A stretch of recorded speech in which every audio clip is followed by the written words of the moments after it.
morning, everyone. Good morning, Innisfil, and thank you all to the local town councillors who've made it out today. I know you have a very busy summer ahead and all the great work that you're doing, so thank you so much for all the work that you're doing day in and day out in our community. I know you don't get thanked enough, especially when you get those phone calls that I also get in my office. And of course, I want to acknowledge our mayor, Your Worship, Lynn Dollin, who's here today as well. We have a council here who fights day in and day out to bring more investments into Innisfil, and I hear a lot about it. I'm on the phone with many of you from time to time. And this government has decided that we want to be a little bit different. We want to bring not only respect to taxpayer dollars, but also raise up and build up our municipalities, whether they're big or whether they're small. But we also recognize for every dollar that we invest provincial tax dollars into our municipalities, the outcomes are tremendous and the things that they can get done. And there's no better example than what the town of Innisfil has already done here when it comes to efficiencies, when it comes to a lot of taxpayer dollar savings.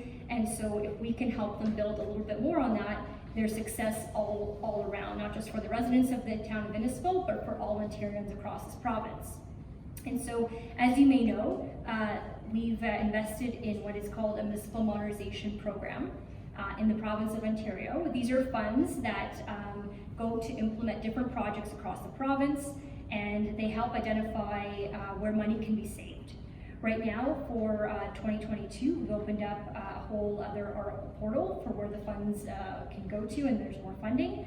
But since 2019, we've been keen on this municipal modernization funding, where we've helped rural small municipalities identify over $100 million in potential savings and efficiencies. That's not chump change, that's significant. And this builds on our government's progress, which we've already made to date, which is in our first year of government, we eliminated $3 billion in tax increases, as well as we canceled over $150 million in fee increases. So I want to, it's no wonder why a lot of municipalities are also looking as to ways that they can create more efficiencies. In COVID-19, we've seen how many of those efficiencies can be implemented, whether it's through Ontario's Service Ontario model and through some of the projects they've done here at the town of Innisfil. So I want to thank you for being incredible partners. It's always great for me to be able to be at the town of Innisfil at this podium to know that we're building on much of the success to make this town an even better place. And that cannot happen without our municipal leaders. So next, I want to welcome up our mayor, Lynn Dollin, who will talk more about how we can put more money in taxpayer dollars and how today's funding is going to help us get there. Thank you. Thank you so much, Andrea, for being here today, and thank you for always being a hero for the town of Innisfil. We appreciate you very much. And also, thanks for respecting local government. So I've been in local government for 28 years, and so many times the federal and the provincial government treat us maybe not as a partner, but as a child. So it's wonderful to have the opportunity to be treated with such respect. I'm joined here today by Deputy Mayor Dan Davidson, Councillor Van Berkel, and Councillor Arsadi, so thanks for being here. And I'm delighted to share that the province of Ontario has provided the town of Innisfil a second Municipal Modernization Program grant. In 2019, we were very honored to have Minister Clark here in this very spot to announce the province-wide Municipal Modernization Fund, and he chose Innisfil to do that. And we were one of 405 small and rural municipalities that was selected to receive the first phase of modernization funding, which encouraged all municipalities of that size to find creative ways to improve service delivery, and we have done that here.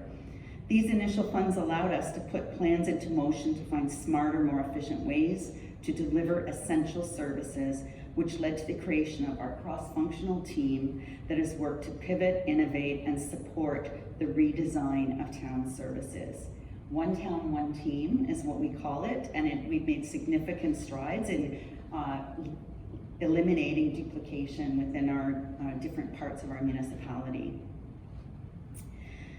When we received this funding, we had no idea that a global pandemic was just around the corner, and we know now that these types of efficiencies are more important than ever before.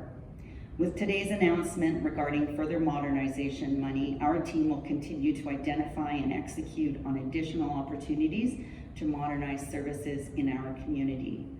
So on behalf of all of Innisfil Council, I would like to extend our thanks to MPP Andrea Khanjin, to Minister Steve Clark, and the province of Ontario.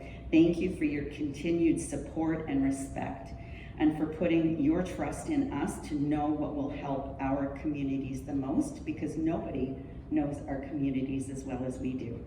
We're excited for this opportunity to continue to innovate, to create meaningful and long-lasting change for all citizens of Innisfil, because there only is one taxpayer. Thank you very much.